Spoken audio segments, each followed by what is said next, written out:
Good morning बच्चों, हमारे CIC class YouTube channel में आपका बहुत बहुत स्वागत है। आज फिर हम आपके लिए लेकर आए एक ऐसी वीडियो जो बोर्ड एग्ज़ाम में बहुत ही पूछी जाती है, यानी कि एक ऐसा क्वेश्चन लेकर आए हैं जो बोर्ड एग्ज़ाम में बहुत ही आता है। देखिए, ये हमारा क्वेश्चन लिखा हुआ है, अर्धचालक किसे कहते हैं तथा यह कितने प्रकार के होते हैं। और यह लगभग बोर्ड एग्ज़ाम में 6 अंक का क्वेश्चन पूछे जाते हैं, यानी कि इस चैप्टर से लगभग 6 अंक के क्वेश्चन आते हैं। हम बारी बारी से 3-4 वीडियो में आप लोगों को सभी क्वेश्चन इसके सॉल्व कर देंगे। अब सबसे पहले जो हमारा क्वेश्चन है वो है, अर्धचालक किसे कहते हैं तथा यह कितने प्रकार के होते हैं। सबसे पहले आते हैं हम अर्धचालक। अर्धचालक क्या होता है या अर्धचालक क्या होते हैं, यानी कि अर्धचालक पदार्थ क्या होते हैं, उसके बारे में हम चर्चा करते हैं। देखो, अर्धचालक वे पदार्थ होते हैं जिनकी चालकता चालकों से कम तथा अचालकों से अधिक होती है। ठीक है ना, यानी कि ऐसे पदार्थ, यानी कि अर्धचालक क्या होते हैं, अर्धचालक वे पदार्थ होते हैं जिनकी चालकता क्या होती है, चालकों से तो कम होती है परंतु अचालकों से अधिक होती है। उन पदार्थों को हम क्या कहते हैं, अर्धचालक कहते हैं। जैसे जर्मेनियम, सिलिकॉन, कार्बन आदि। ठीक है ना, ये हमारे पास क्या होते हैं, ये हमारे पास अर्धचालक हैं। यानी कि अर्धचालक क्या होते हैं, अर्धचालक वे पदार्थ होते हैं जिनकी चालकता क्या होती है, चालकों से तो कम होती है और अचालकों से अधिक होती है। ठीक है ना, अर्धचालक पदार्थ कहलाते हैं। अब देखो, अर्धचालक कितने प्रकार के होते हैं। अर्धचालक जो होते हैं हमारे पास 2 प्रकार के होते हैं। अर्धचालक 2 प्रकार के होते हैं जो इस प्रकार हैं। देखो, सबसे पहले हमारे पास है निज अर्धचालक, या इसको हम शुद्ध अर्धचालक भी बोल देते हैं। निज अर्धचालक या शुद्ध अर्धचालक बोलते हैं इसको। ठीक है ना, यह क्या होता है, देखो, वह शुद्ध अर्धचालक जिसमें कोई अशुद्धि या अपद्रव्य न मिली हो, निज अर्धचालक या शुद्ध अर्धचालक कहलाता है। यानी कि वह शुद्ध अर्धचालक जिसमें कोई भी अशुद्धि या अपद्रव्य, अपद्रव्य का मतलब कोई भी अन्य पदार्थ ना मिलाया जाए। ठीक है ना, तो क्या कहलाते हैं वो, निज या शुद्ध अर्धचालक कहलाते हैं। ठीक है ना, उसमें कोई भी हम बाहर से कोई भी पदार्थ नहीं मिलाएं तो उसको हम क्या कहते हैं, निज या शुद्ध अर्धचालक कहते हैं। ठीक है ना, इस प्रकार शुद्ध जर्मेनियम तथा सिलिकॉन अपनी प्राकृतिक अवस्था में क्या होते हैं, निज अर्धचालक यानी कि शुद्ध अर्धचालक होते हैं। जो हमारे पास हमने ये बताए थे ना, जर्मेनियम और सिलिकॉन और कार्बन, यदि हम इसमें कोई भी अपद्रव्य पदार्थ यानी कि अशुद्धि कोई भी ना मिलाई जाए तो ये क्या कहलाएंगे, हमारे पास निज अर्धचालक या शुद्ध अर्धचालक कहलाते हैं। ठीक है ना, अब सेकंड नंबर आता है हमारे पास बाह्य अर्धचालक, या इसको हम बोलते हैं अशुद्ध अर्धचालक। ठीक है ना, अब देखो इसको समझाते हैं। निज अर्धचालकों की वैद्युत चालकता बहुत कम होती है। क्या होती है, बहुत ही कम होती है। किनकी, जो निज अर्धचालक यानी कि जो शुद्ध अर्धचालक हैं, जो शुद्ध अर्धचालक होते हैं उनकी वैद्युत चालकता क्या होती है, बहुत ही कम होती है। परंतु यदि इनमें संयोजकता 5 अथवा 3 वाले किसी अन्य पदार्थ की अल्प मात्रा क्या कर देते हैं, उसमें मिला देते हैं, या अल्प द्रव्य के रूप में मिला दी जाए तो अर्धचालक की चालकता क्या होती है, बहुत अधिक बढ़ जाती है। कब बढ़ जाती है बहुत अधिक, जब यदि हम जर्मेनियम, सिलिकॉन या कार्बन में 3 या 5 संयोजकता वाला, 5 या 3 संयोजकता वाला अपद्रव्य यानी कि अशुद्ध पदार्थ इसमें मिला देते हैं तो क्या होता है, यानी कि इस अर्धचालक की क्या होती है, चालकता बहुत अधिक बढ़ जाती है। ठीक है ना, क्या होती है, बहुत अधिक बढ़ जाती है। कब, जब निज यानी कि शुद्ध अर्धचालक में 3 या 5 संयोजकता वाला अपद्रव्य पदार्थ मिला देते हैं तो अपद्रव्य मिलाने की यह क्रिया अपमिश्रण कहलाती है। यानी कि जो हमने शुद्ध अर्धचालक पदार्थ में जो अन्य 3 या 5 संयोजकता वाला जो पदार्थ मिलाया है उस प्रक्रिया को हम क्या कहेंगे, अपमिश्रण कहते हैं। जो हमने मिलाया उसको क्या बोलेंगे, अपमिश्रण। तथा अपद्रव्य मिले ऐसे अर्धचालकों को हम क्या कहते हैं, बाह्य अर्धचालक या अशुद्ध अर्धचालक कहते हैं। ठीक है नहीं, और बाह्य अर्धचालक भी कितने होते हैं, 2 प्रकार के होते हैं। कितने होते हैं ये, दो प्रकार के होते हैं, एक होता है एन टाइप अर्धचालक और दूसरा होता है पी टाइप अर्धचालक। अब हम एन टाइप और पी टाइप अर्धचालकों के बारे में चर्चा करते हैं। सबसे पहले आते हैं हम एन टाइप अर्धचालक पर। देखो एन टाइप अर्धचालक क्या होता है, जब शुद्ध जर्मेनियम या सिलिकॉन क्रिस्टल में, ठीक है ना, शुद्ध जर्मेनियम या सिलिकॉन क्रिस्टल में 5 संयोजकता वाले अपद्रव्य परमाणु जैसे आर्सेनिक या एंटीमनी अल्प मात्रा में मिलाए जाते हैं। ठीक है ना, अल्प मात्रा में मिलाए जाते हैं। जैसे देखो हमने एक चित्र बना रखा है, इधर देखो ये है हमारे पास। अब जैसे जैसे हम पढ़ते जाएंगे वैसे वैसे इसको चित्र को आपको समझाते जाएंगे। देखो सबसे पहले आते हैं हम, जब शुद्ध जर्मेनियम, ठीक है ना, जब शुद्ध जर्मेनियम या सिलिकॉन क्रिस्टल में 5 संयोजकता वाला अपद्रव परमाणु जैसे आर्सेनिक या एंटीमनी अल्प मात्रा में मिलाते हैं। अब ये क्या है हमारे पास, ये 4 संयोजकता वाला क्या है, शुद्ध जर्मेनियम या सिलिकॉन क्रिस्टल है। ये जो 4 संयोजकता जिसकी है, 4 संयोजकता जिसकी है वो क्या है हमारे पास, जर्मेनियम। ये कौन है,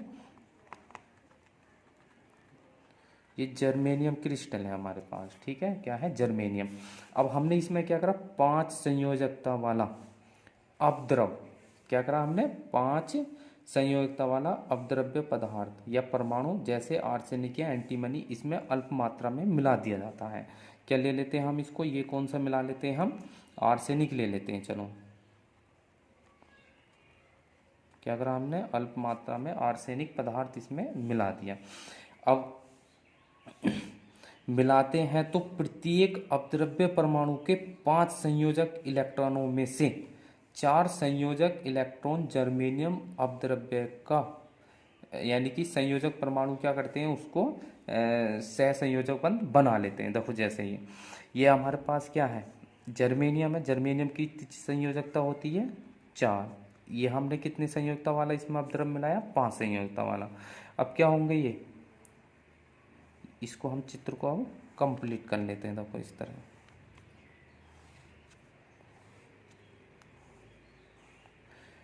चित्र क्या करते हैं, हम इसको कंप्लीट कर लेते हैं अब। और ये बोर्ड एग्ज़ाम में बहुत ही अच्छा क्वेश्चन है बोर्ड एग्ज़ाम की दृष्टि से, और लगभग लॉन्ग क्वेश्चन में आ भी जाता है। ये हर साल 3 या 4 नंबर में पूछा जाने वाला क्वेश्चन है ये। अब ये क्या करते हैं हम, देखो हमने क्या करा, इसमें 4 संयोजकता यानी 5 संयोजकता वाला कोई अपद्रव्य मिलाया। अब देखो इसके जर्मेनियम के 4 सहसंयोजक बंध के साथ, परमाणुओं के साथ मिलके क्या बने कर लेगा, ये 4 सहसंयोजक बंध बना लेगा। देखो इस तरह, क्योंकि इसकी बाहरी कक्षा में 4 इलेक्ट्रॉन होंगे, ये चारों होंगे, चारों मिलकर अपना बना लेंगे। इसकी भी 4 हैं तो ये भी चारों क्या होंगे, मिला लेंगे, यानी सहसंयोजक बंध बना लेंगे इस तरह।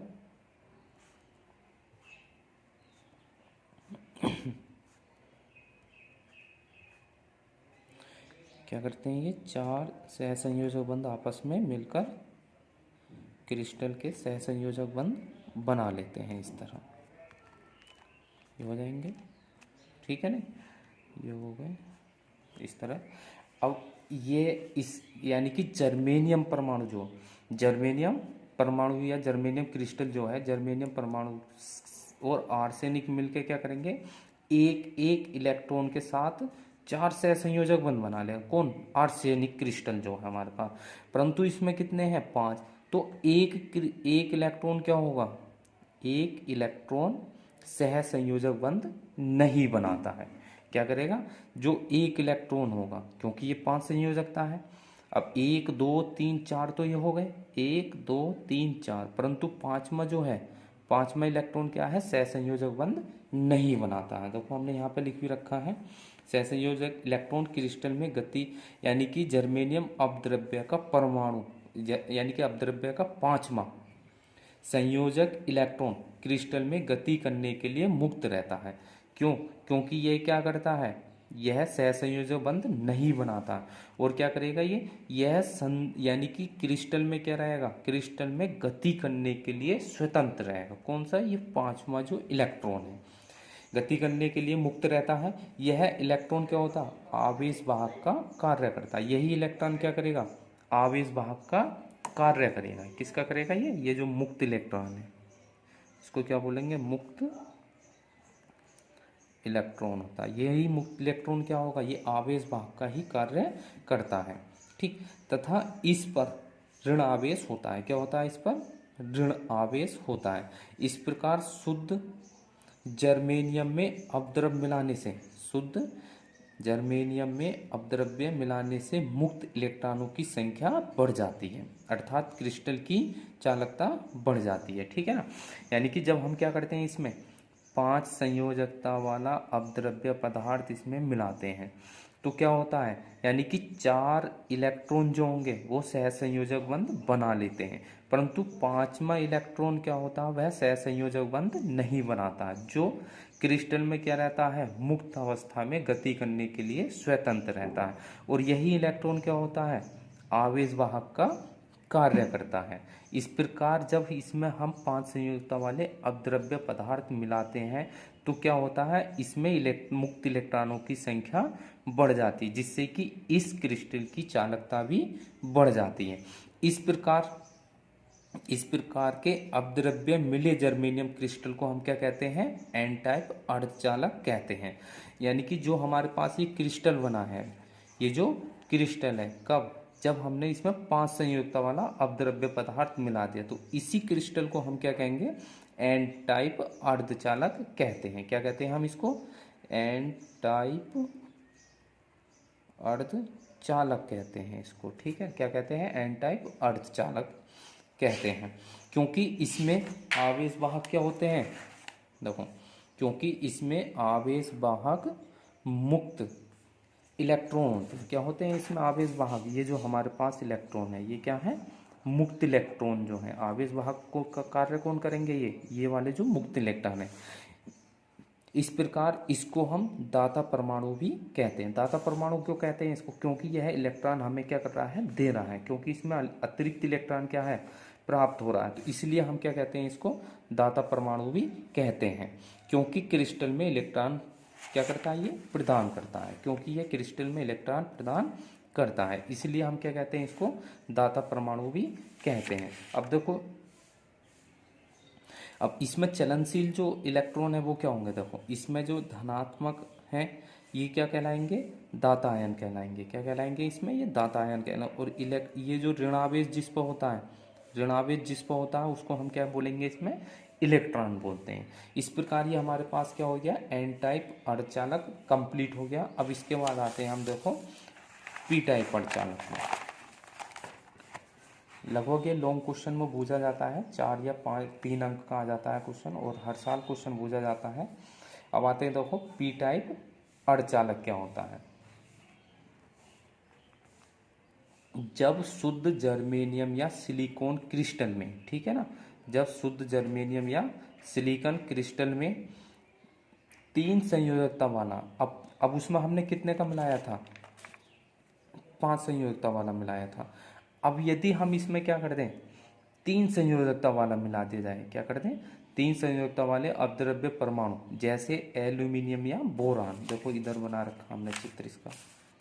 ठीक, अब इसमें क्या करते हैं हम, यदि 3 संयोजकता वाला अपद्रव्य परमाणु मिला देते हैं, जैसे एल्यूमिनियम या बोरान, अल्प मात्रा में मिला जाता है, तो प्रत्येक अपद्रव्य परमाणु के 3 संयोजक इलेक्ट्रॉन जर्मेनियम के 3 निकटतम परमाणुओं के एक एक संयोजक इलेक्ट्रॉनों से साथ मिलकर सहसंयोजक बंध बना लेते हैं। देखो हम यहाँ पर समझाते हैं चित्र से, क्या कर लेते हैं, यानी कि ये जर्मेनियम है, 4 है, अब इसमें हमने क्या मिलाया, 3 संयोजकता वाला एल्यूमिनियम या बोरान मिला लेते हैं।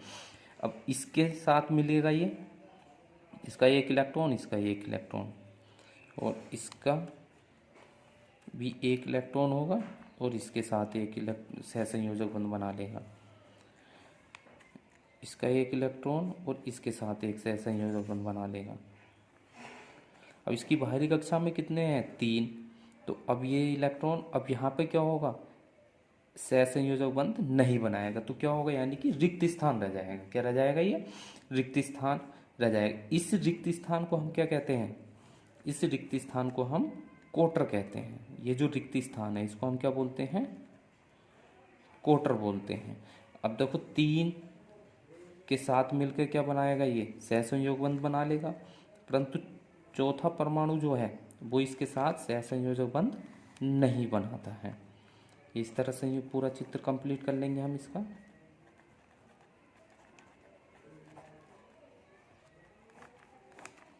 ये है, और चित्र आप लोगों को एग्जाम में बनाना है। चित्र पर आधारित नंबर भी दिए जाते हैं इसमें। ठीक, ये हमने चित्र इसका कंप्लीट कर लिया है। अब देखो आगे समझाते हैं हम इसको। ठीक है ना। अभी हमने बताया था कि संयोजक इलेक्ट्रॉन जर्मेनियम के 3 निकटतम परमाणु के साथ संयोजक इलेक्ट्रॉनों के साथ मिलकर सहसंयोजक बंध बना लेता है। यानी कि 3 जो संयोजी परमाणु हैं, सहसंयोजक बंध क्या करेगा? ये 3 सहसंयोजक बंध बना लेगा, 1 2 3। परंतु जो चौथा है वो सहसंयोजक बंध नहीं बनाता। देखो यहाँ है हमारे पास लिखा हुआ है, जर्मेनियम का एक संयोजक इलेक्ट्रॉन बंध नहीं बना पाता है, अतः क्रिस्टल में अपद्रव्य परमाणु के एक और रिक्त स्थान रह जाता है, जिसे हम क्या कहते हैं? कोटर कहते हैं। देखो अभी हमने बताया था क्या रह जाता है? एक रिक्त स्थान रह जाता है। इस रिक्त स्थान को ही हमको क्या कहते हैं? कोटर कहते हैं। क्या कहते हैं? कोटर। अब वैद्युत क्षेत्र लगाने पर इस कोटर में, ठीक है ना, यदि हम क्या करते हैं, अब इसमें विद्युत क्षेत्र या वैद्युत क्षेत्र जब लगाते हैं तो इस कोटर में पड़ोसी परमाणु से एक इलेक्ट्रॉन आ जाता है। अब देखो, अब हमने इसमें वैद्युत क्षेत्र लगाया। अब वैद्युत क्षेत्र लगाएंगे तो ये वाला जो इलेक्ट्रॉन है कहाँ जाएगा? यहाँ जाएगा। ठीक है ना। या यह इलेक्ट्रॉन क्या होगा? यहाँ जाएगा। अब इस प्रकार क्या होगा ये? अब क्या होगा? देखो जैसे ये हमारे पास 3 इलेक्ट्रॉन है ये, अब जैसे ही हम इस पर विद्युत क्षेत्र लगाएंगे, वैद्युत क्षेत्र जब लगाएंगे तो यह इलेक्ट्रॉन हो सकता है यहाँ जाए, इसका स्थान ले ले, या ये वाला इलेक्ट्रॉन क्या हो? इसका स्थान ले ले, या ये इलेक्ट्रॉन क्या हो? यहाँ पर आ जाए। अब मान लेते हैं, सपोज करते हैं कि जब हमने विद्युत क्षेत्र लगाया तो यह इलेक्ट्रॉन कहाँ आ गया? यहाँ आ गया। तो जब यहाँ जाएगा तो यहाँ पे क्या होगा? एक रिक्त स्थान हो जाएगा, रिक्त स्थान रह जाएगा, क्योंकि इस इलेक्ट्रॉन ने यह वाला का जो रिक्त स्थान था वो घेर लिया। तो जब यहाँ से निकल जाएगा तो यहाँ पे क्या हो जाएगा? एक रिक्त स्थान हो जाएगा। अब सपोज करते हैं कि ये इलेक्ट्रॉन आ जाता है यहाँ पे, तो जब ये इलेक्ट्रॉन यहाँ जाएगा तो क्या होगा? यहाँ पे एक रिक्त स्थान रह जाएगा। इस प्रकार जब हम वैद्युत क्षेत्र लगाते हैं तो क्या होते हैं? संधि में कोटरों की संख्या बढ़ जाती है, क्योंकि इलेक्ट्रॉन क्या होता है, अगर दूसरी कक्षा में या कहने मतलब दूसरे क्रिस्टल में जाएगा तो वहाँ पे क्या होगा? एक रिक्त स्थान हो जाएगा। ठीक है। देखो हमने यहाँ पे लिखा है, वैद्युत क्षेत्र लगाने पर इस कोटर में पड़ोसी परमाणु से एक इलेक्ट्रॉन आ जाता है। ठीक है ना। अब जो पड़ोसी परमाणु है, जैसा मान लेते हैं हमारे पास ये कोटर था, अब यहाँ से इलेक्ट्रॉन आ गया, यहाँ पर आ गया, तो यहाँ पे क्या हो जाएगा? एक कोटर बन जाएगा। क्या बन जाएगा? कोटर। एक इलेक्ट्रॉन आ जाता है जिससे कि पड़ोसी परमाणु में एक स्थान रिक्त होकर कोटर बन जाता है। ठीक है। अभी हमने समझाया था। देखो जैसे यहाँ से कोई इलेक्ट्रॉन क्या होगा? इस वाले क्रिस्टल में जाएगा तो यहाँ पे क्या होगा? एक फिर से रिक्त स्थान हो जाएगा। रिक्त स्थान का मतलब फिर से क्या होगा? एक कोटर उत्पन्न हो जाएगा। या फिर यहाँ से इलेक्ट्रॉन कहाँ जाता है? यहाँ पे जाता है, ये इस तरह, तो यहाँ पे क्या होगा? फिर एक कोटर उत्पन्न हो जाएगा। क्या होगा? कोटर उत्पन्न हो जाएगा। देखो ये हमने लिखा है, कोटर में पड़ोसी परमाणु से एक इलेक्ट्रॉन आ जाता है जिससे पड़ोसी परमाणु में एक रिक्त स्थान होकर कोटर बन जाता है। इस प्रकार क्रिस्टल में क्या है? कोटर एक स्थान से दूसरे स्थान तक की गति कर सकता है। ठीक है ना। यानी कि इस प्रकार ये कोटर जो है, जो हमारे पास खाली हो रहे हैं, ये कोटर क्या है? एक स्थान से दूसरे स्थान तक गति कर सकते हैं। क्या करते हैं? गति करते रहते हैं, गति करते हैं। अतः अपद्रव्य मिले क्रिस्टल में, ठीक है ना। अतः क्या होता है? अपद्रव्य, अतः अपद्रव्य मिले क्रिस्टल को क्या कहते हैं हम? क्रिस्टल को हम पी टाइप अर्धचालक कहते हैं। क्या कहते हैं हम इसको? पी टाइप अर्धचालक कहते हैं। ठीक है ना। देखो ये है, अतः एन टाइप मिले जर्मेनियम क्रिस्टल को हम क्या कहते हैं? पी टाइप अर्धचालक कहते हैं। अब इसमें क्या होता है? इसमें कोटरों की संख्या क्या होती है? बढ़ जाती है। क्या बढ़ जाती है? इसमें कोटरों की संख्या बढ़ जाती है। और इसमें चलनशील क्या होते हैं, देखो चलनशील क्या होते हैं, इसमें कोटर होते हैं, जबकि उसमें चलनशील क्या थे, इलेक्ट्रॉन थे। इसमें चलनशील क्या होते हैं, कोटर होते हैं। अब इसलिए इसे हम क्या बोलते हैं, इसको ग्राही बोलते हैं। क्या बोलते हैं, क्योंकि इसमें इलेक्ट्रॉन क्या करता है, कोटर के स्थान को ग्रहण कर लेता है, इसलिए हम इसको ग्राही बोलते हैं। और जो हमारे पास रिक्त स्थान होता है, धनावेशित होता है, उसको हम कोटर कहते हैं। इस प्रकार हमारे पास जो क्या बोलते हैं क्रिस्टल प्राप्त होता है, वो पी टाइप अर्धचालक कहलाता है। हम उम्मीद करते हैं कि आपको यह वीडियो बहुत पसंद आई होगी। अगर वीडियो पसंद आई हो तो हमारी वीडियो को लाइक कीजिए।